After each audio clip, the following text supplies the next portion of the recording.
સુરતમાં લાઇફલાઇન હોસ્પિટલના ડિરેક્ટર સામે લાખોની છેતરપિંડીની એફઆરઆઈ. રાંદેરની લાઇફલાઇન હોસ્પિટલમાં ભાગીદારો વચ્ચે મોટો વિવાદ સામે આવ્યો. હોસ્પિટલના પ્રમોટર અને ડિરેક્ટરનું કારસ્તાન, શેર અને લાખો રૂપિયાની ઉચાપાતનો આરોપ લગાવ્યો છે. લાઇફલાઇન હોસ્પિટલના ડોક્ટર હિરેન શાહ અને તેમના પરિવાર વિરુદ્ધ પોલીસ કેસ નોંધાયો. ભાગીદારોને અંધારામાં રાખીને શેર ટ્રાન્સફર કરાવવાનો આરોપ છે. વિવાદ સામે આવતા હોસ્પિટલ ડિરેક્ટર ફસાયા. રાંદેરની હોસ્પિટલના ડિરેક્ટર વિરુદ્ધ તપાસ શરૂ. લાઇફલાઇન હોસ્પિટલનો આંતરિક વિવાદ પોલીસ સ્ટેશને પહોંચ્યો. હોસ્પિટલના ફાર્મસી અને ડાયાલિસિસ સેન્ટરમાં લાખોની ઉચાપાતનો પર્દાફાશ થયો. હું છું ડૉક્ટર નૈનેશ પટેલ, લાઇફલાઇન હોસ્પિટલમાં. મારી સાથે છે ડૉક્ટર અંકુર ચૌધરી, ડૉક્ટર રાજીવ પંડ્યા.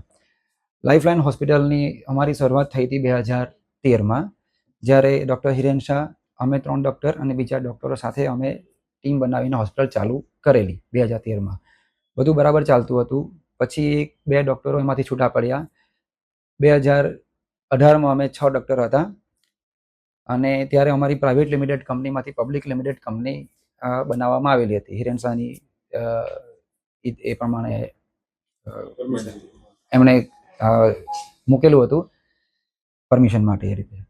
પછી જ્યારે 6 ડૉક્ટર હતા ત્યારે અમારા શેર જ્યારે પ્રાઇવેટ લિમિટેડમાંથી પબ્લિક લિમિટેડમાં કરવામાં આવી ત્યારે 1 કરોડનું ભંડોળ ઊભું કરીને અમે લોકો એક સરખા 16.66% પાર્ટનર્સ હતા.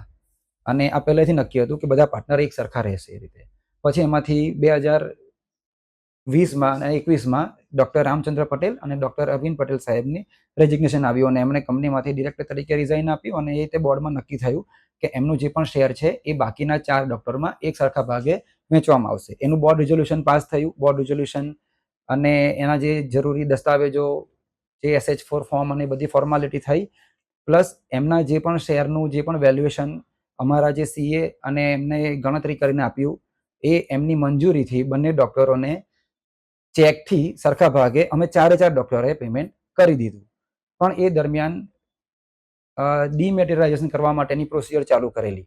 એટલે જે ફિઝિકલ શેર હતા જે ડીમેટમાં આવશે એ દરેકના 6 ડૉક્ટરના ડીમેટ અકાઉન્ટમાં આવશે અને પછી એ ડિરેક્ટરના શેર તમારા ડીમેટમાં ટ્રાન્સફર થશે અને તમને 4 ડૉક્ટરોને 25%ની પાર્ટનરશિપ પ્રમાણે શેર મળશે. એવું અમને હિરેન શાહ સાહેબ અને એમના સંજયભાઈ જે અમારું અકાઉન્ટ અને આ જે ROC અને શેરની જે પણ પ્રોસેસ કરતા હતા એમણે અમને સમજાવેલું. પણ એ પ્રોસેસ 2021થી લઈને 2023 સુધીમાં અમારું પેમેન્ટ ને બધું થઈ ગયું. પણ 2024-25 સુધી એ વસ્તુ પ્રોસેસ પૂરી થઈ નહીં. અમારી વારંવાર રિક્વેસ્ટ કરવા છતાં પણ અમને એવું જ કીધું કે અંડર પ્રોસેસ છે, થઈ જશે એમ કરીને ટાઈમ જતા હતા. પછી સમય જતાં અમને ખબર પડી 2025 પતવા આવ્યું ત્યારે કે હિરેન શાહ ડૉક્ટરે ડૉક્ટર રામ અને ડૉક્ટર અરવિંદના જે પણ શેર જે અમારા 4માં વહેંચવાની વાત કરેલી હતી એના જગ્યા પર એમને સાથે મળીને બધા શેર પોતે લઈ લીધા. સાથે એમના વાઈફ, એમના સિસ્ટર, પછી એમના એક મિત્ર, એમના ફાધરના નામે વહેંચી લીધા.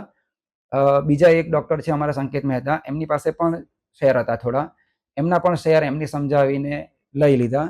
કોઈ પણ જાતની બોર્ડ મિટિંગ, બોર્ડ અપ્રુવલ કે ફોર્માલિટી જે અમારે કંપની પ્રમાણે કરવાની હોય, ટૂંકમાં અમને અંધારામાં રાખીને બધા શેર લઈ પોતે 50%થી વધારે શેરના અને કંપનીના માલિક બની ગયા, જે કાયદાકીય વિરુદ્ધ હતું.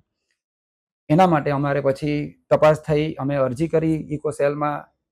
એ તપાસ સાથે અમને વધારે જાણવા મળ્યું કે હોસ્પિટલની અંદર જે ફાર્મસી ચાલતી હતી એમની, એ એમના ભાઈઓના નામે એ પોતે જ ચલાવતા હતા. હોસ્પિટલમાં ડાયાલિસિસ યુનિટ ચાલે છે, એ પણ ભાઈઓના નામે એમની જ પાર્ટનરશિપ હતી એમની સાથે.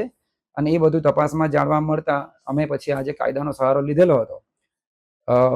અમારા વડીલો અને અમુક મોટા ડૉક્ટરો અને પોલીસની પણ મધ્યસ્થીથી એમણે એવું કીધેલું હતું કે ભાઈ ડૉક્ટરોની મેટર છે, હોસ્પિટલ છે, પ્રતિષ્ઠિત હોસ્પિટલ છે, તો તમારા લેવલે સમાધાન થકી જો નિકાલ આવતો હોય તો તમે કરી જુઓ. એના માટે અમે ઘણા પ્રયાસો કર્યા. 5 થી 6 મિટિંગ પણ થઈ, પણ અમને પ્રોપર કોઓપરેશન ના મળવાને કારણે સમાધાન ના થઈ શક્યું અને છેવટે અમારે આ કાયદાનો સહારો લેવા માટે અરજી કરવી પડી અને આજે એ અરજીના કારણે એમની FIR રજીસ્ટર થઈ ગઈ છે અને હવે કાયદા પ્રમાણે જે પણ આગળ પ્રોસેસ થશે એ પ્રમાણે હવે અમારે ન્યાય માટે રાહ જોવાની છે. એના માટે એ દરમિયાન તમારા માધ્યમ થ્રુ હું મારા દર્દીઓને બધાને આશ્વાસન આપવા માંગુ છું કે જે પણ અમારી કંપનીની જે પણ આ મેટર છે એ કાયદા પ્રમાણે કાયદાકીય રીતે ચાલશે. કોઈ પણ દર્દીને કોઈ પણ રીતે ટ્રીટમેન્ટ રિલેટેડ, સારવાર રિલેટેડ કે સર્વિસ રિલેટેડ કંઈ જ પ્રોબ્લેમ નહીં આવે. અમે અહીંયા જ છીએ, હાજર જ છીએ, બધા ડૉક્ટરો અમારા બેઠા જ છે, અમારી આખી ટીમ સાથે જ છે. કોઈ પણ દર્દીને નોર્મલ હોય, ઇમરજન્સી હોય, ઓપરેશન હોય, દરેક રીતે જે પ્રમાણે આપણે પહેલેથી ટ્રીટમેન્ટ સારી રીતે આપતા આવ્યા છે. આપણી હોસ્પિટલની જે આજે રેપ્યુટેશન એ જ છે કે અહીંયા દર્દી સારી રીતે ટ્રીટ થઈને જાય છે, સારી સારવાર મળે છે અને બજેટ ફ્રેન્ડલી છે. તો એ જ પ્રમાણે દરેક દર્દીને આજ સાથે હજી પણ અમે આ રીતે સેવા આપતા રહીશું. Thank you.